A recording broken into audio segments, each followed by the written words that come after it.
안녕하십니까. 지난 시간에 이어서 진표와 가효에 대해서 한번 살펴보도록 하겠습니다. 먼저 불교에서 말하는 가효, 효도의 개념에 대해서 한번 살펴보도록 하겠습니다.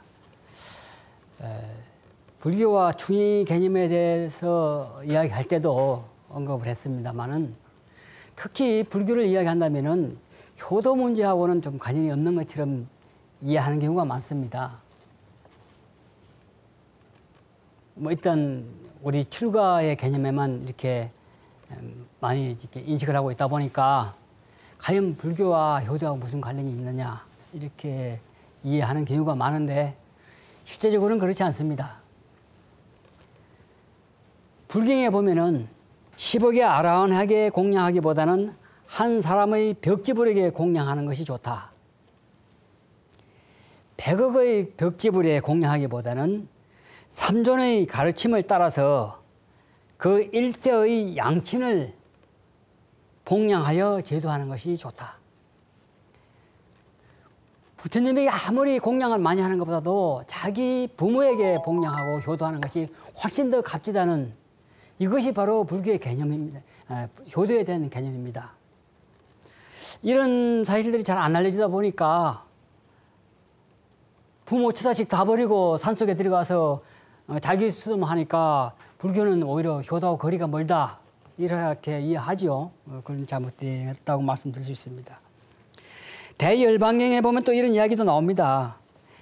우리 제가 사람은 네 가지 법을 마땅히 익혀야만 한다. 첫째, 부모를 공경하고 진심으로 효도 봉양해야만 한다. 둘째, 항상 선법으로 부인과 자식을 이끌어야만 한다. 그리고 셋째, 하인들을 불쌍히 여겨서 바르게 이끌고 넷째, 항상 착한 법을 가까이 하고 악한 사람을 멀리해야만 한다. 전반적으로 말을 한다면은 가정을 잘 이끌어야 한다는 이야기죠. 이것이 불교의 어떤 효도에 대한 개념입니다. 최근에 한 책을 보니까 이런 이야기도 있어요. 효는 가정에서 화목이요 사회적으로 보면 공경과 봉사정신이 되며 그것이 더 나아가서 국가로 확대되면 곧 충이 되는 것이다. 그러니까 효와 충을 같은 개념으로 보는 것이죠. 효가 확대되면 충이 되는 것이죠. 그래서 옛날부터 효는 모든 행실의 근원이 된다고 말하는 것이다. 자, 이렇게 불교의 효도의 개념을 이해하다 보면은 정말 불교의 효도 개념이 그동안에 우리가 알고 있는 것 이상으로 정말 아주 귀중한 개념으로 자리를 잡고 있구나 하는 것을 알 수가 있습니다. 이런 경우는 바로 우리의 주인공 진표한테도 그냥 읽을 수 있죠. 그래서 역시 우리가 진표라는 한 인물을 통해서 그의 효도 사상의 어떤 지인함으로써 우리의 오늘을 한번 이렇게 바라보는 시간이 되기를 바랍니다. 자, 진표는 전 시간에 제가 말씀드렸습니다. 부사의 방장에 올라가가지고 자기 몸을 그렇게 망가뜨리는 망신참법을 해가지고 그래서 무불시대의 주인공, 과거 석가불과 미래의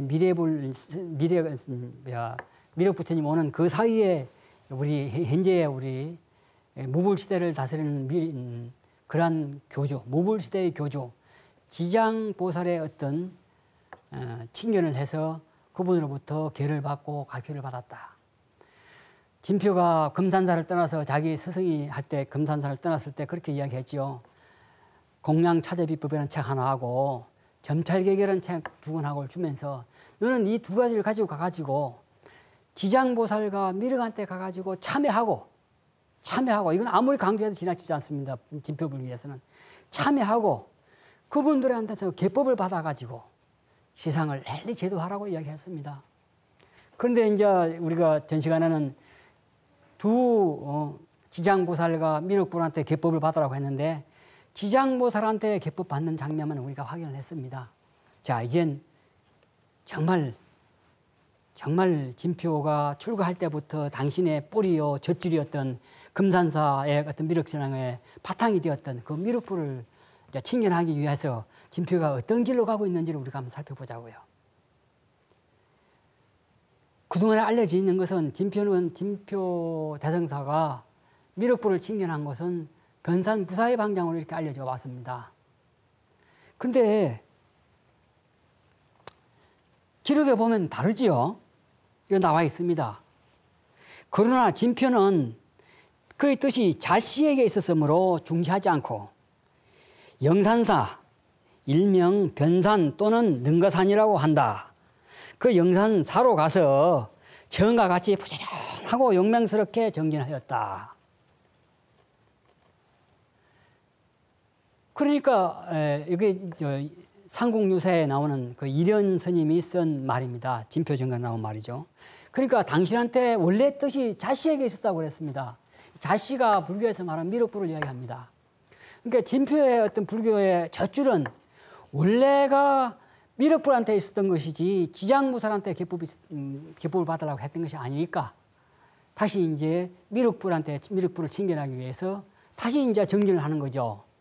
근데 그 정진했던 장소가 원래 있는 그곳이 아니라 여기 보십시오. 영산사, 변산, 능가산으로 옮겨가가지고 그렇게 이제 다시 공부했다고 했으니까 이걸 찾아내야만 합니다.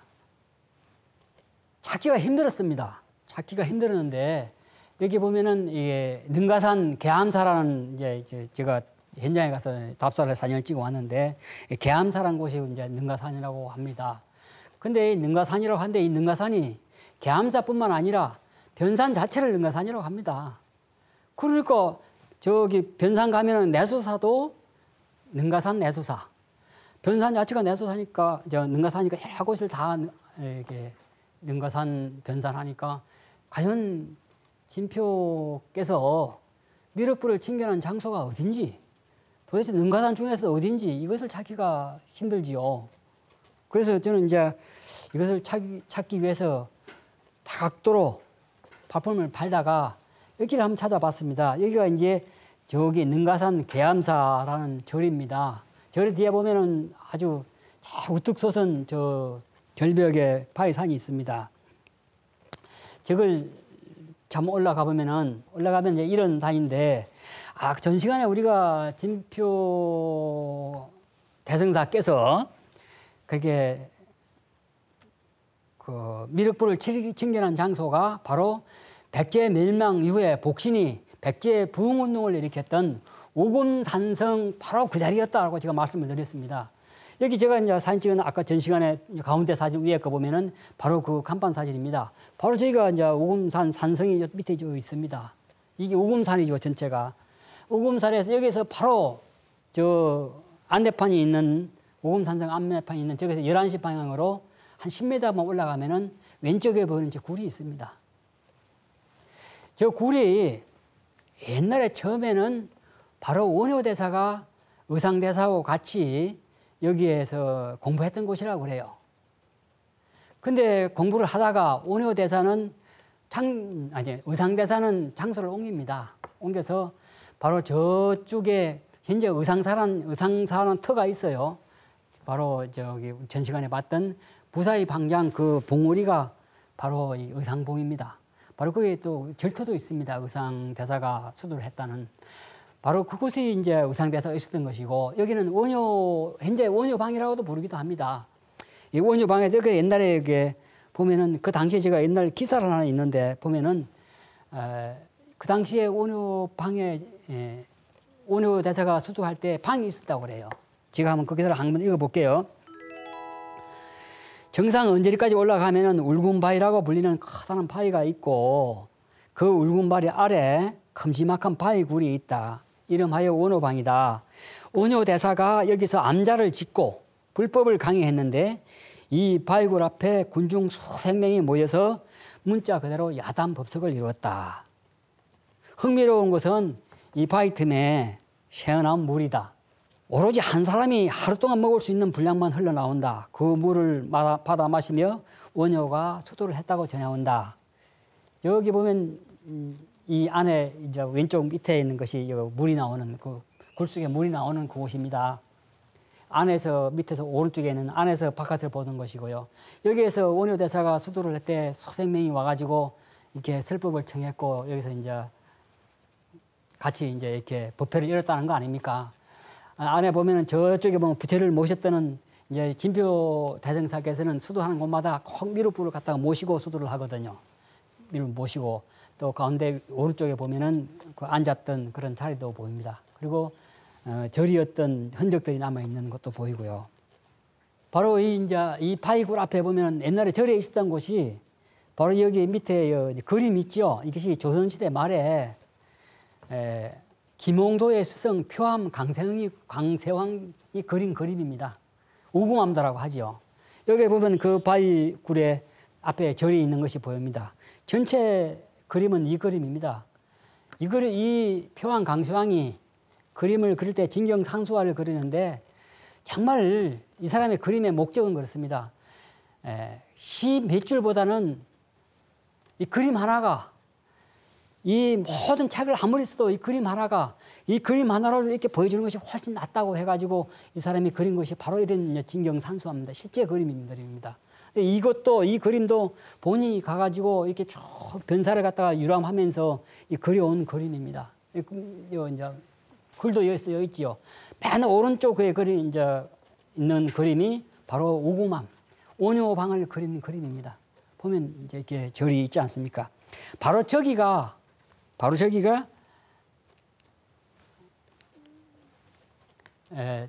제가 추정하는 미륵 칭견 장소라고 저는 이렇게 봅니다. 왜 그러냐?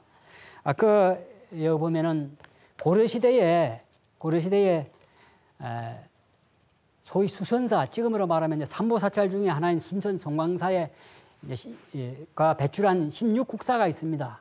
그 국사 중에서 6번째 국사가 원감국사입니다. 충지가 이제 본명이고요. 이분께서 활동했던 데가 이련하고 거의 비슷한 시기의 사람입니다. 그러니까 이련이 이 사람의 활동을 보고 글을 썼겠지요.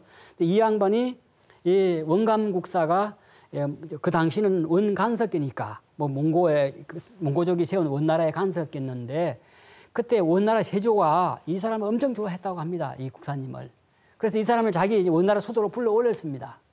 올려서 이 원간국사가 송광사에 있다가 쭉 올라오다가 중간에서 배가 몸이 안 좋다는 핑계를 대고 다시 웅진이라고 해서 공주 쪽으로 숨어갔다고 그래요. 숨어가지고 이 양반이 찾아온 곳이 바로 이곳 계암사입니다. 그래서 이분이 바로 저곳 저 뒤에 이제 바위 저 우궁굴에 가가지고 여기에서 머물면서 대대적으로 이 절을 중창을 합니다. 그래서 이 계암사가 이분이 절을 확장했을 때가 거의 30간이었다고 그래요. 절을 대대적으로 중창을 하고 나서 이 사람이 여기서 능가경이라는 경전을 갖다가 강의를 합니다. 소위 총림을 열고 강의를 하죠. 그때부터 이 변산을 능가산이라고 했습니다. 그러니까 아무리 변산이 전체적으로 다 능가산이라고 하더라도 가장 먼저 능가산이라는 이름을 잡은 곳은 바로 이곳이죠. 그리고 이곳에서 바로 원간국사가 활동을 했고 그래서 바로 이곳이야말로 능가산이라고 할 수 있고 그 능가산은 동시대에 살았던 이련이 상공유사 저사 이련이 여기다가 올린 거죠. 이렇게 이곳에 올려가지고 상공유사 진표정간에 여기 능가산으로 옮겼다 하는 것이 바로 저희들이 보는 견해입니다. 자, 여기에서 이제 진표대사께서 그렇게 다시 처음 그 부사의 방장에서 그렇게 수도하는 것처럼 그렇게 열심히 또 다시 또 똑같이 이렇게 정리를 합니다. 정리를 했는데 마침내 이제 이렇게 미륵을 칭견하게 되지요. 미륵을 칭견하는데 미륵을 칭견하는 장면은 장엄합니다. 보십시오. 미륵께서 나타나셔가지고 그 진표대사의 이마를 어루만지면서 잘하는구나 대장부여. 이처럼 계율을 구하면서 신명을 아끼지 않더니 정말 내 한 손가락을 튕겨서 수미산을 물을 수 있으나 내 마음은 불태조지로다. 내 마음은 장력 물리칠 수 없구나. 이렇게 하면서 이렇게 다시 아까 전 시간에는 그 이제 상공유사의 진표정간에서는 그 스승이 숭제법사가 진표한테 점찰경이라는 책을 줬다고 했는데 여기에 보면은 미륵불께서 직접 189개 간자와 아까 그 점찰하는 거 윷놀이가 육 같은 거 말이죠. 그리고 진표에게 주고 이것으로서 법을 세상에 달리 베풀어서 법을 널리 펴라는 이러한 이제 수기를 줍니다. 그리고 뿐만 아니라 당신의 옷과 산법이와 와발, 이거 이제 바루를 주지요. 바루를 주고 진표전에 보면 이런까지도 하사했다고 하는데 이걸 어느 정도까지 이제 믿어야 할지는 모르겠어요. 그러나 이제 진표전에 보면은 진표에 대한 가장 최초의 기록인 진표전에 보면은 이름뿐만 아니라 이렇게 옷과 어발까지 다 전수해 줬다니까 진표는 바로 이제 우리 불교에서 보면은 자서숙이라고 합니다. 자기한테 계를 주는 사람이 정말 훌륭한 스승이 없을 때는 스스로 맹서해가지고 계를 받아라. 이런 이제 계를 받는 것이 있어요. 지금 대부분의 이제 계를 주는 장면들은 큰 이제 계사가 있어가지고 그 사람한테 이렇게 계를 베풀어 주는데 정말 그런 마땅한 계가 없으면은 직접 부처님한테 보살한테 계를 받아라. 스스로 맹사를 해가지고 이제 이런 경우가 바로 진표의 경우겠지요. 스스로 맹사를 해가지고 이렇게 치열한 공부를 해가지고 바로 이렇게 이제 미륵불한테 직접 계를 받는 겁니다. 그러니까 이제 진표는 연시간은 지장과 미륵한테 두 분한테 이렇게 직접 계를 받아가지고 이렇게 이제 삼법이야 와바를 받았다는 것은 곧 미륵의 도를 직접 받은 사람이다. 이렇게 보면 되겠죠. 자, 진표는 이렇게 미륵불로부터 직접 이렇게 계를 받고 이제 더 이상 이제 원래 목적이었던 그런 지장과 미륵 앞에 참여하고 기법을 받으라고 했으니까 기법을 다 받았습니다. 다음에 남아있는 이제 그 스승의 부척은 그 기법을 받아가지고 이 지상에 내려와가지고 이 세상 사람들 널리 구하라. 이렇게 하고 조금 전에도 보다시피 미륵불께서도 이 법을 가지고 가서 내 모든 중생을 구하라. 심지어는 여기에서 이제 그 미륵불이 진표에게 이렇게 법을 전해주면서 그 특히 그 간자 중에서 이제 189개라고 했잖아요. 그 중에서 8번하고 9번은 이것은 바로 내 뼈라고 해요. 내 손가락 뼈니까 이것을 가지고 가가지고 직접 가가지고 이제 중생을 구제하라고 했으니까 정말 그 불굴 간자를 가지고 이제 내려옵니다. 그러니까 그 얼마나 진표가 여기 변산에서 능가산에서 내려오는 하산길은 대자연의 우주가 대오케스트라를 연주하는 것 같은 그러한 장면입니다. 보십시오.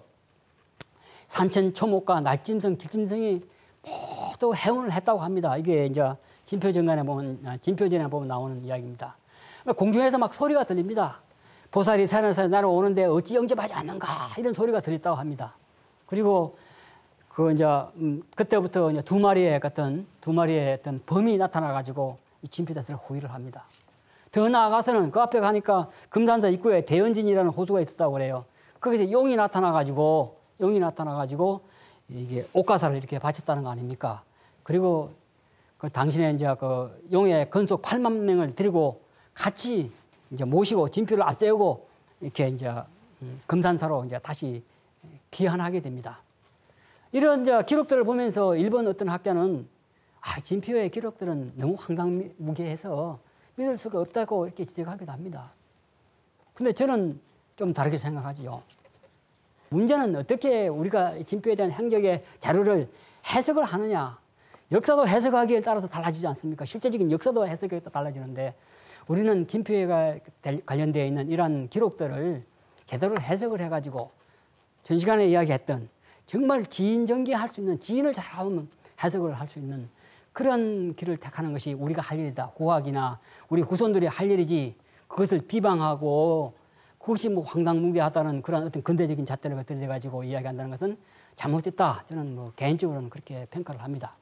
자, 아무튼 진표 대성사께서는 이렇게 이제 내려와가지고 용의 모시고 와가지고 이제 금산사 내려와서 거기서 법회를 열고 금산사를 이제 집을 이제 금산사 미륵전을 짓게 됩니다. 보십시오. 금산사를 창건합니다. 금산사는 이제 백제 시대부터 있었으니까 금산사 미륵전을 창건하지요. 그리고 2년이라는 세월을 거쳐가지고 바로 이제 미륵불을 조성합니다. 물론 이 미륵불은 그 당시의 미륵불은 아닙니다. 이 미륵불도 숱하게 화재와 어떤 뭐 외침을 당해가지고 어떤 순환을 당하다가 현재 이제 이 오늘날의 미륵불이 모셔져 있는데 아무튼 오늘의 미륵불을 보면서 과거의 미륵불을 우리가 해석해 냅시다. 그래서 진표는 여기서 미륵전과 미륵불을 봉헌하고 여기서 대대적인 어떤 법회를 엽니다. 근데 진표가 여는 법회는 좀 전 시간에 이야기했습니다만은 점찰법회.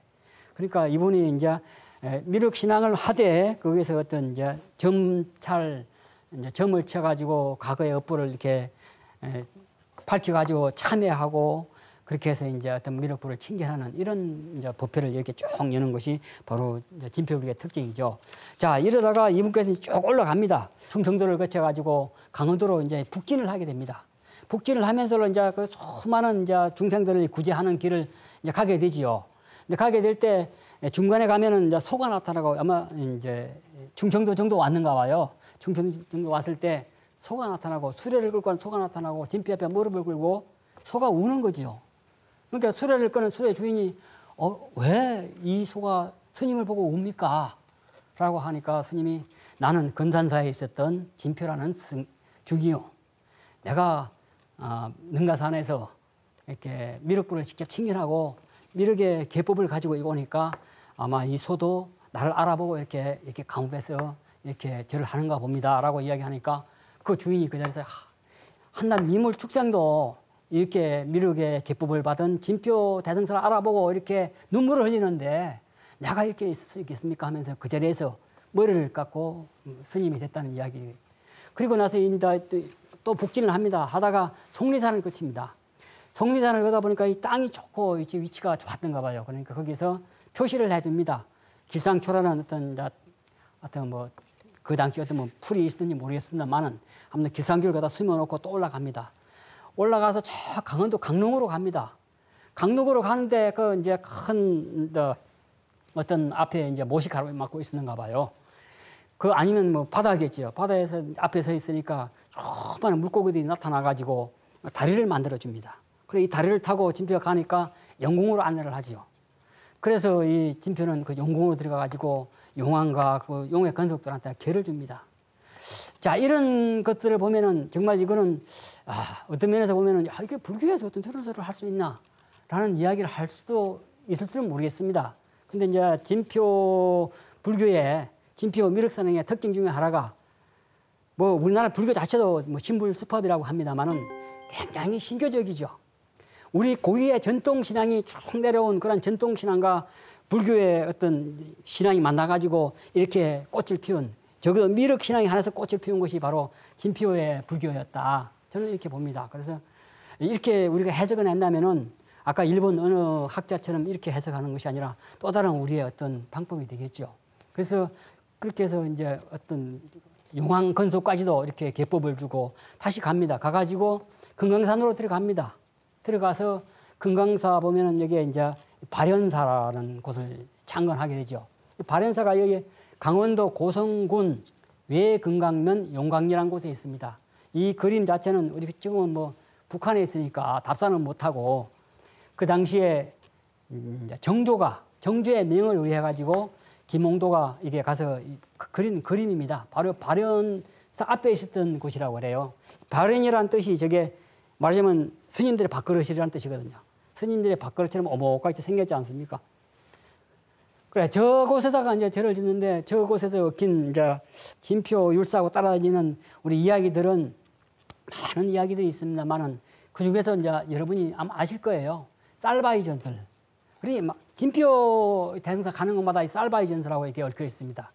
그만큼 진표 불교의 어떤 기본 개념은 민중 친화적이고 정말 민중한 데 가까이 있고 정말 아까 100개 유민들 또 뭐 고구려 유민들하고 이렇게 이제 구제하려고 하는데 가까이 있는 그런 불교였다. 우리가 이해하면은 왜 이분께서 가는 곳마다 이렇게 쌀바위 전설이 많은지 이해할 수 있을 겁니다. 다음 조금 있다 보면 또 다른 곳에서도 이런 쌀바위 전설이 진표하고 연결돼서 나옵니다. 바로 이것도 그 쌀바위가 있었던 곳이라고 그래요. 그러다 보니까 이제 절 이름도 그래서 제 생각은 그래서 발현인가 보다. 그 이제 스님들의 밥그릇. 그래서 이제 이렇게 쌀바위하고 같이 연결된 곳이 아니냐라는 생각이 듭니다. 그래서 일단 이제 발현사를 창건해가지고 여기서 7년 동안 머뭅니다. 7년 동안 머무는데 그 당시에 막 흉년이 듭니다. 흉년이 드는데 이제 진표 대승사께서 이렇게 기도를 하죠. 정말 중년에 많은 사람 죽어가니까 이걸 어떻게 살리겠습니까? 하고 이렇게 기도를 하니까 자기가 과거에 개를 줬던 수많은 물고기들이 그 고성 아파트에 떼를 지어서 죽어가지고 나타나 스스로 몸을 보시하는 거죠. 그래가지고 물고기들을 팔고 물고기로서 식량하려고 해가지고 이렇게 그 많은 죽어가는 그런 우리 이제 그 인민들이 그렇게 살아나는 그런 이야기도 바로 진표 자료에는 전합니다. 그만큼 질기의 가마락이 인간뿐만 아니라 이렇게 모든 이게 뭐 날진성, 김진성 어떤 우주 삼라만상이 다 진표의 그 어떤 대 가피를 앞에서 이렇게 조복을 하는 그런 형국입니다. 근데 진표가 이렇게 해서 위대한 이렇게 명성을 떨치니까 경동왕이 궁궐로 초청을 합니다. 그래서 평소 때는 저 신라 그 변방, 그 경주 변방에서 이렇게 떠돌면서 이렇게 중생을 구제했던 진표를 갖다가 서라벌에서 초청을 하니까 이제 궁전으로 갑니다. 가서 왕의 외척들과 그 왕의 권속들한테 개를 줍니다. 개를 줘서 시주를 받게 되지요. 그래서 많은 시주를 받아가지고 이제 그 돈을 가지고 진표 이제 대성사께서 나와가지고 이제 곳곳에서다가 미륵 신앙 전당을 이제 짓기 시작합니다. 그것이 우리가 이제 다음에 보면은 이제 이거는 나중에 아까 제가 조금 전에 진표 대성사가 북진을 하면서 금산사에서 쭉 북진을 하다가 속리산에서 길상초를 심어놓고 갔다라고 했는데 이제 나중에 이제 진표 대성사가 말년에 자기의 법을 물려줍니다. 자기 제자들한테 영심이란 제자한테 물려주니까 물려주고 나서 가서 이렇게 이야기하죠. 너 속리산으로 돌아가라. 가서 길상초가 난 곳에 있으니까 거기에서 절을 지어라. 그래서 가가지고 그 교법에 의해 가지고 이 대목이 또 중요합니다. 가서 널리 인간계와 천상계의 중생들을 건지고 후세까지 전하도록 하라. 보통 일반 그냥 그 도력이 적은 분 같으면 그냥 그 중생들 구제하라, 인간들을 구제하라고 할 텐데 이분께서는 인간계와 천상계까지 이렇게 중생들을 구제하라고 합니다. 그래서 이제 영심이 가가지고 그 스승의 진표의 가르침을 받들고 가가지고 속리산에서가 그 길상초가 난 곳을 찾아서 절을 세우고 길상사라고 합니다. 그것이 오늘날 속리산 법주사입니다. 그러니까 이제 일반적으로 우리가 알려져 있는 것은 진표 대사께서 금산사도 진표절에서는 금산사도 창건했다고 해요. 그건 잘못됐어요. 중건했고 발현사는 직접 창건했습니다. 그리고 속리사는 당신의 지시에 의해 가지고 제자들이 창건했습니다. 이렇게 해서 이제 한반도 한 그 허리 부분에 이렇게 큰 이제 대사찰을 세 개를 집니다. 이렇게 해서 이것을 보통 저희들은 1차 용화 삼회라고 하는데요. 나중에 이제 우리 미륵불께서 이 땅에 미래에 부처 미륵불께서 내려오셨을 때 큰 이제 가서 도통을 하시고 그 용화산에 가서 도통을 하고 그 자리에서 세 차례에 걸쳐 가지고 큰 회상을 만들어 가지고 그러다가 막 59억의 이제 중생들을 이렇게 제도를 합니다. 그것이 3회에 걸쳐서 이루어집니다. 그래서 이것을 우리가 보통 용화 3회라고 하는데 금산사의 진표의 일생을 보면 이렇게 이제 한반도에 이제 용화 3회 전당을 만들어 가지고 이렇게 이제 집니다. 그리고 또 올라갑니다. 자, 이 자료는 그동안에 우리 진표 자료에 나타나지 않는 자료입니다. 그래서 아까 저희들이 우리 첫 시간에 진표에 관련된 자료를 쭉 훑어봤습니다. 근데 이 자료에 전혀 안 나타나고 그러다 보니까 진표 연구하는 데서도 이유를 잘 모릅니다. 근데 진표 심지어는 그 흔하게 인터넷만 쳐봐도 나오고 정말 한국학중앙연구원에 나오는 백과사전만 보더라도 이야기가 나옵니다. 법흥왕 때 창건되었던 금강산 장한사, 여러분 우리 가곡에 있지 않습니까? 그 유명한 장한사. 이 장한사는 금강산에서도 4대 사찰 중에 하나에 속한다고 해요. 그 정도로 아주 금강산은 굉장히 큰 절이었습니다. 이 절을 갖다가 바로 진표 대성사가 중수를 합니다. 근데 이것이 잘 안 알려져 있죠. 밑에 이제 그림도 있는데 이거는 우리 겸재 정선이 그 금강산 전도회 중에서도 하나 바로 장한사를 그린 그림이죠. 그리고 이 사진은 100년 전에 이제 그 100년 전에 찍었던 사진입니다. 이때만 해도 이렇게 큰 대사절이었습니다. 근데 지금은 거의 없어졌다고 그래요. 없어졌는데 아무튼 이런 큰 절은 바로 이제 진표 대성사의 어떤 참회불교 또 미륵불교와 이제 이렇게 자리를 잡았던 그런 위대한 사찰이었다 이렇게 하는 것을 알 수가 있습니다. 이 사찰도 잘 알려져 있지 않습니다. 이 사찰도 바로 이제 현재는 금강산 화암사라고 합니다. 화암사. 현재의 이름은 그렇습니다. 근데 원래는 진표 당시에는 진표가 창간할 때는 화엄사라고 했습니다. 보면 여러분 글자는 잘 안 보이겠습니다만은 저기에 보면 화엄사 안내판에 보면 진표 대사가 여기에서 처음 짓을 때 이것을 화엄사라고 했고 그때 이제 화엄사라는 절을 짓고 나서 화엄경을 갖다가 이렇게 설법을 했는데 자기 제자 100명 중에서 31명이 그 설법을 하는 그 순간에 하늘로 올라갔고 나머지 69명도 뒤에 대소통을 해가지고 이렇게 완전히 깨달음을 얻었다. 이런 이야기가 나옵니다. 그래서 정도로 여기 이제 속리산 북쪽에 있어요. 속리산 북쪽에 있는 산인데 그 당시는 그 산에도 이제 사적기에도 금강산 화엄사라고 나옵니다. 그래서 그거 보면 맨 마지막 이제 진표 대사가 마지막 지었던 창간했던 절이죠. 보면은 가운데 이제 중간에 있는 보면은 저게 이제 수바위입니다. 수바위. 바로 산에서 가까운 데에 있죠. 여기에 보면은 밑에 이제 그 수바위에 대한 전설이 있는데 전설에서 보면은 여기서 쌀바위 전설이 여기 있습니다. 그래서 이 쌀이 막 이제 뭐 여러분 쌀바위 전설 다 아실 테니까 말씀드리는 것은 생략하겠습니다. 그리고 바로 이 자리에서 진표 대사가 수도를 했다. 해서 이제 그래서 여기서 이 수바위에서 수도를 하고 해가지고 이 절을 창건을 했다 해서 이제 이쪽에 쭉 깔려 있는 것입니다. 이것이 현재 주소는 강원도 고성군 토성면 신평리에 있는 절입니다. 그래서 진표가 창건할 당시는 이제 화엄사였다라고 했는데 진표율사는 진표 뉴욕중앙일보에 나오는 한 기사를 보면 이런 이야기가 있어요. 진표율사는 금강산 동쪽에다가 발현사, 서쪽에 장안사, 그리고 남쪽에 화엄사를 창건해서 금강산을 중심으로 불국태를 일으키고자 했다. 진표율사는 입직할 때까지 금강산에 머물면서 미륵사상의 참여를 통해 불교 이산국가를 꿈꾸었던 그러한 고승이었다라고 했습니다.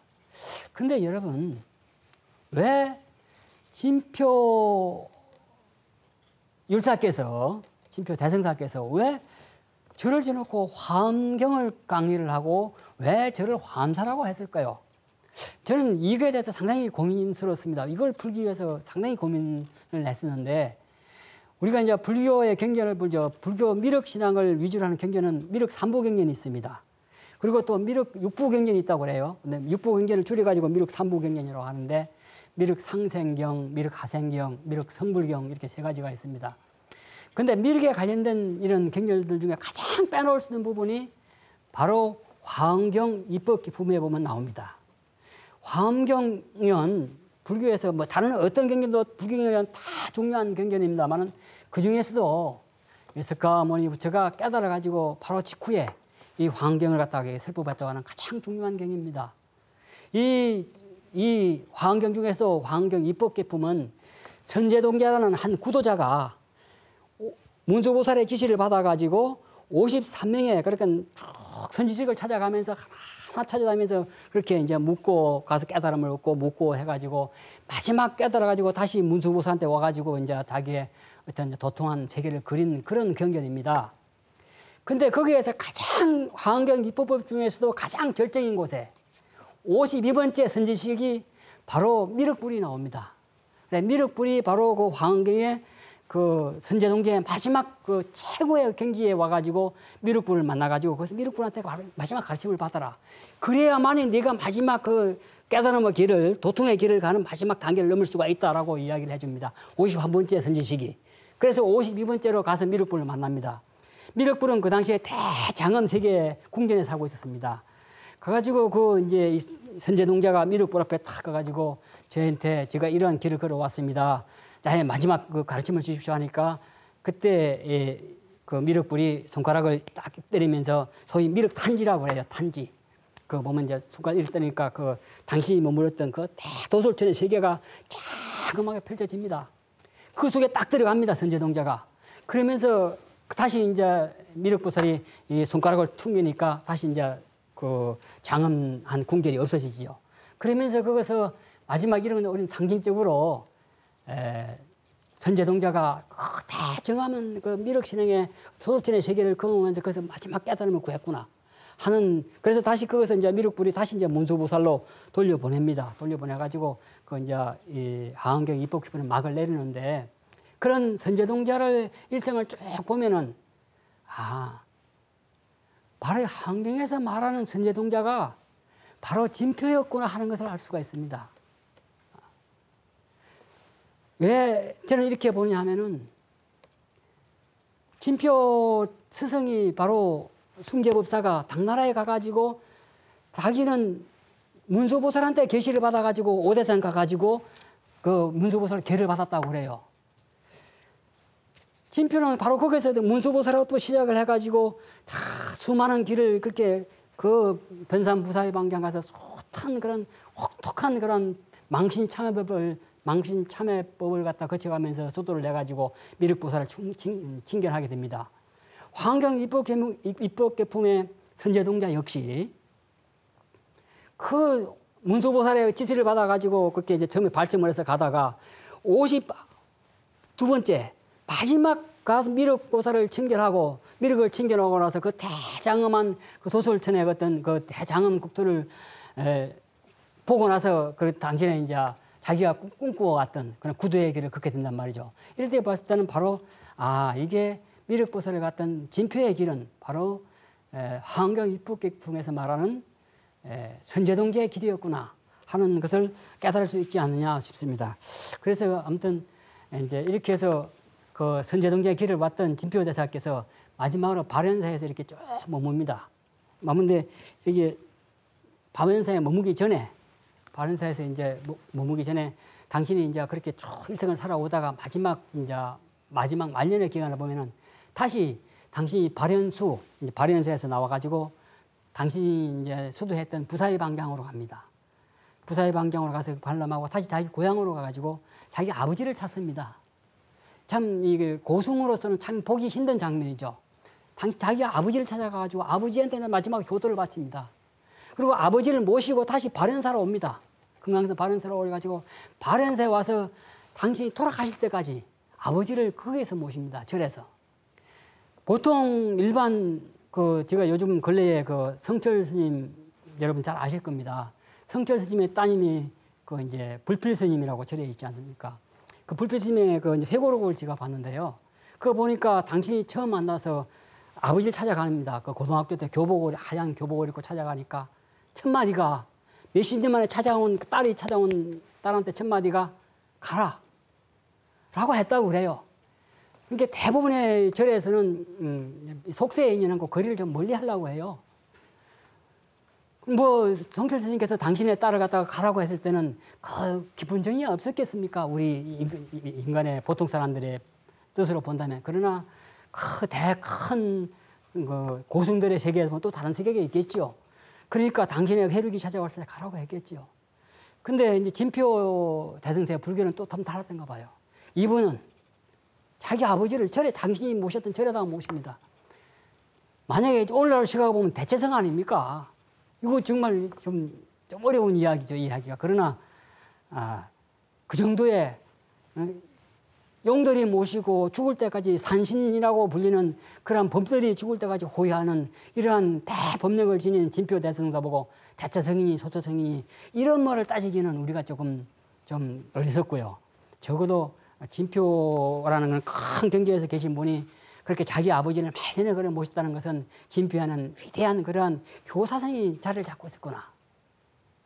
정말 불교가 아무리 스님들이 절에 머리 깎고 절에 가가지고 수도하고 자기 길을 깨달음의 길을 간다고 할지라도 진표 같은 분은 당신의 아버님을, 속세의 아버님을 절에까지 모셔가지고 이렇게 마지막을 모셨다는 것은 정말 다시 생각해보는 그러한 가요였다, 효도의 길이었다, 이렇게 우리가 이해하면 좋겠습니다. 자, 그리고 나서 진표께서는 가십니다. 마지막 이제 바로 진표율사가 이제 발현사 뒤에 옆에다가 이렇게 동쪽 바위 올라가서 돌아가십니다. 그때 진표대사가 돌아가 있을 때 제자들은 당신의 시신을 옮기지 않아요. 그냥 모셔놓습니다. 안진처럼 가부좌에서 그냥 돌아가시니 그대로 모셔놓고 사람들이 오는 데마다 그 진표대사에 들어가서 이제 참회 불교, 참회 신앙을 하겠죠. 이렇게 하다가 이제 뼈가 흩어져가지고 오래 두니까 뼈가 흩어져서 떨어지자 이제 그 후에 제자들이 흙으로 덮어 묻어서 무덤을 만들었대요. 근데 이게 이제 고려시대에 쓰인 석기에 나온 이야기입니다. 근데 석기는 아까 제가 이야기한 발현사 주지 영잠이 쓴 진표대사의 비명을 보고 옮긴 거라고 그랬죠. 그러니까 그쪽에 있는 스님이 고려시대에 쓴 이야기입니다. 그 무덤에 푸른 소나무가 바로 나더니 세월이 오래 지나게 되자 말라 죽었다. 근데 다시 나무가 하나 났는데 뿌리는 하나이더니 지금은 나무가 쌍으로 서 있다. 그러니까 그 당시에 고려시대 말까지도 이 나무가 있었고 진표 구분에 이제 그 무덤들이 있었던 거 봐요. 지금은 모르겠습니다만. 근데 그 뼈는 지금의 발현사에 있으니 바다의 물고기들을 위해서 개를 주는 땅이다. 법을 받은 제자 중에 영수로는 가장 우뜸으로는 영심, 보종, 신방, 채진, 진해 이런 석총 등이 있는데 모두 산문의 개조가 되었다. 그렇게 진표 제자들이 이제 법을 물려주고 제자들이 이제 각 산문의 개조가 되었다고 하는데 그 중에서 제가 이제 제목을 이렇게 뽑았습니다. 진표불교 고려 국충의 전당이 되다. 자, 진표는 이제 우리 이 시간은 진표의 가요를 알아보는 시간이지만 다시 이제 뭉뚱거려가지고 이제 결론을 내지요. 진표의 불교는 진표의 미륵신앙은 단순한 미륵신앙이다. 단순한 불교다. 저는 이렇게 이해하지 않습니다. 정말 진표 불교야말로 보통 우리 한국의 불교를 뭐 통불교라고 해가지고 여러 가지 불교가 한 그릇 모아진다고 하는데 그 중에서도 진표 미륵 불교야말로 우리 신교와 그리고 일반적으로 이야기하는 우리의 미륵신앙과 또 아까 이야기한 화엄신앙과 이런 것이 하나로 뭉뚱겨져 가지고 이렇게 그 어떤 불과 성속을 벗어나는 큰 불교였다. 더구나 충의사상과 효사상을 보여주는 그러한 성속을 초월하는 불교였다. 이렇게 저는 말씀을 드리고 싶습니다.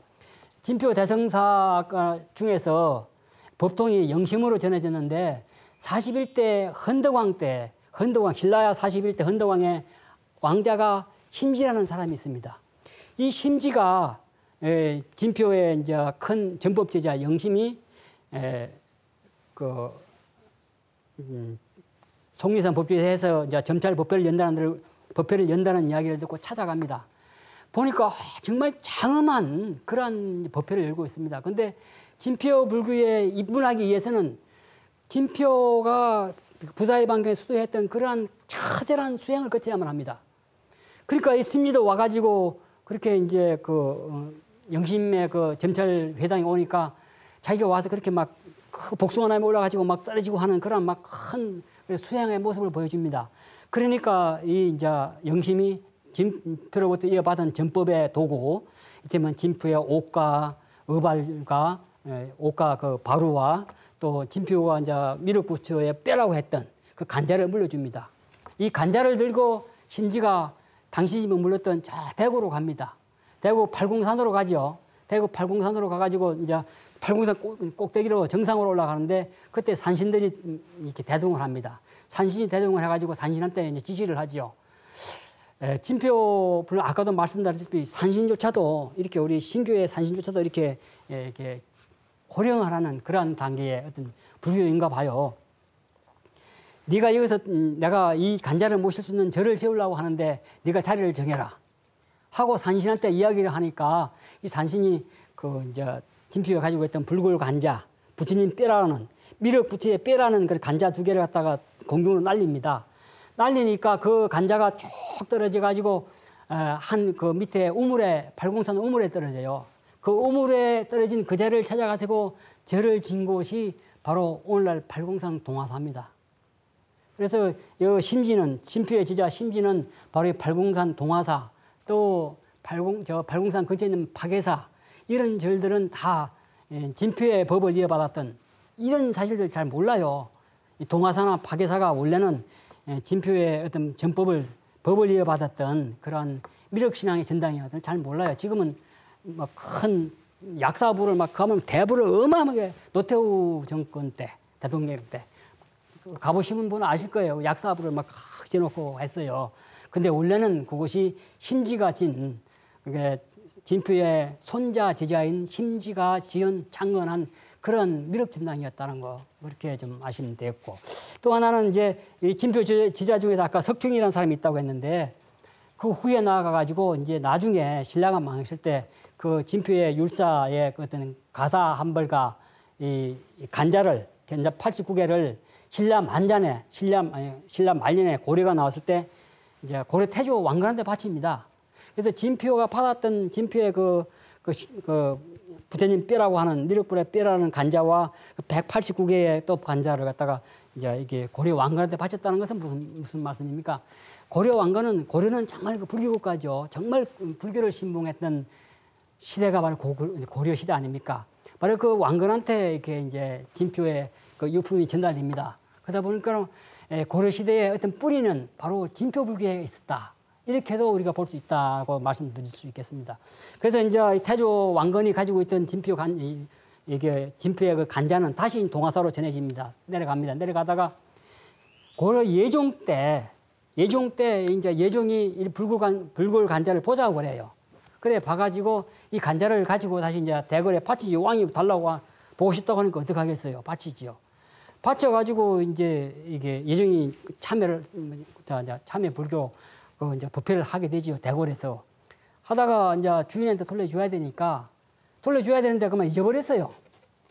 그래서 진표 대성사가 미륵불로부터 받았던 불굴 간자가 그때 없어져 버렸습니다. 고려 예종 때 없어져서 이제 그래도 안 돌려볼 수는 없으니까 여기 있으니까 같은 걸 만들었어요. 바탕은 상하도 아니고 옥도 아니다.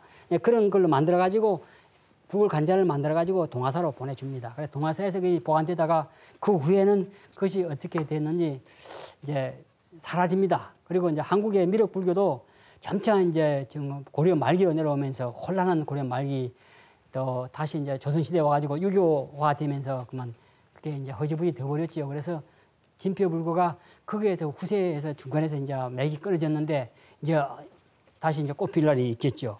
저는 이제 2시간에 걸쳐가지고 진표 불교, 진표 정말 한국 불교의 한국 미륵 불교의 화신이다. 한국 참회 불교의 개조다. 한국 참회 개법의 대성자요 완성자다. 이게 그냥 제가 한 것이 아니라 고려대 동국대 교수가 이야기한 이야기죠. 한국 참회 개법의 대성자요 완성자다. 이런 대고승의 삶을 통해 가지고 우리는 정말 인간이 얼마만큼 치열하게 자기의 삶을 살아야만이 자기가 원래 원했던 그러한 경지에 올라가고 그 경지에서 모든 중생을 구했던 그런 이제 법을 구할 수 있다. 이런 것을 진표의 삶을 통해서 우리가 확인할 수 있습니다. 자, 저는 전 시간과 이 시간을 통해 가지고 진표 불교가 이제 우리 전국을 통해서는 금산사와 속리산 법주사와 금강산 발현사, 그리고 금강산에서는 발현사, 서쪽에 장안사, 남쪽에 화엄사를 통해 가지고 전국을 거쳐서 또 금강산을 거쳐서 정말 용화 삼해지상, 정말 아까 불교는 바로 이제 불교는 바로 이제 국토를 구원하는 국이라고 했으니까 정말 국토를 구제하는 그리고 우주를 구제하려고 하는 이러한 진표불교의 삶을 통해서 우리의 오늘의 삶을 깨닫고 내일의 밝은 삶으로 나아가기를 바라겠습니다. 감사합니다.